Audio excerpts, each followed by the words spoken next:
EagleVail's Mikaela Shiffrin hardly finds words to describe the first downhill win of her career. Phil Lindemann with Krystal, 93 News. First, a 23-year-old snowboarder died at Monarch Ski Area this weekend after hitting a tree. Ohio native Colin J. Zach was found unresponsive on Saturday morning on the expert run Mirage. He was wearing a helmet. It's the first inbound ski death in Colorado this season.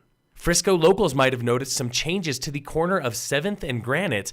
The small plot of land owned by CDOT is now nearly empty, with just one trailer remaining for CDOT employee housing. Town officials say they stay in touch with CDOT for possible partnerships on the plot, but as of now, there are no concrete plans for housing or other developments there.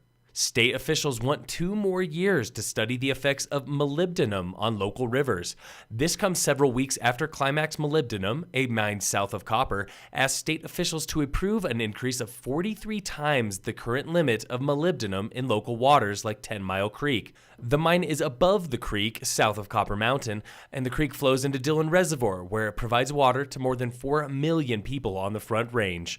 Officials moved a hearing on the proposal from this month to November 2019. Summit County experts agree with the delay. Lane Wyatt with the Northwest Colorado Council of Governments told the Summit Daily Climax has been a good neighbor in Summit County, but the community does not want to be a guinea pig for fooling around with how much molybdenum is in the water before it becomes a problem. Ingesting molybdenum can lead to stunted growth and birth defects.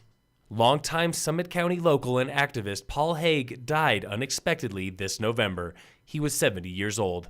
The Summit Daily reports that Haig was traveling with his wife of 48 years in Barcelona, Spain, when he died. Lord of the Mountains Community Church in Dillon held a memorial for Haig this past weekend. He raised 9 children with his wife, Deb, including 7 adopted children from Peru and across the U.S. He regularly volunteered with the local Optimist Club and the Elks Lodge. Mikaela Shiffrin is now the top-ranked downhiller in the world, and even she can hardly believe it. It's pretty spectacular. It's sort of hard to explain my thoughts exactly. The 22-year-old EagleVail native took first and third in 2 downhills this weekend at Lake Louise in Canada. It was the tech specialist's first ever career win in downhill. Here's how she did it, even after getting stalled for 45 minutes in a power outage at Lake Louise. Today I thought, barring any luck or unlucky circumstances, I want to try to be even more aggressive, more aerodynamic, find even a tighter line in some sections. Shiffrin also took 5th in Sunday's Super G. Lindsey Vaughn crashed on her second run in the downhill to miss the podium. She was in the lead by 0.05 of a second. Birds of Prey in Beaver Creek also went down this weekend, and American men had no luck. Vincent Krickmayer of Austria won his first ever World Cup title at Friday's Super G, while Norway's Axel Lund Svindal won the downhill on Saturday, and Austrian Marcel Hirscher won the giant slalom on Sunday. U.S. men did not place better than 21st in speed events, and Ted Ligety struggled to a 7th place in the giant slalom. That was the top finish for any U.S. men.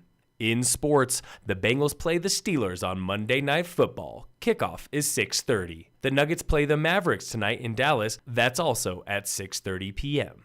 In local sports, the Summit High boys basketball team looks for a 3rd straight win tonight against the Denver North basketball team in Denver. And over the weekend, the Breckenridge Bolts snapped a 6-game losing streak with a win against the Pikes Peak Miners. The junior hockey team won on Sunday in Colorado Springs 5-3 after losing on Friday and Saturday. They play again this weekend at home. Phil Lindemann with Krystal, 93 News.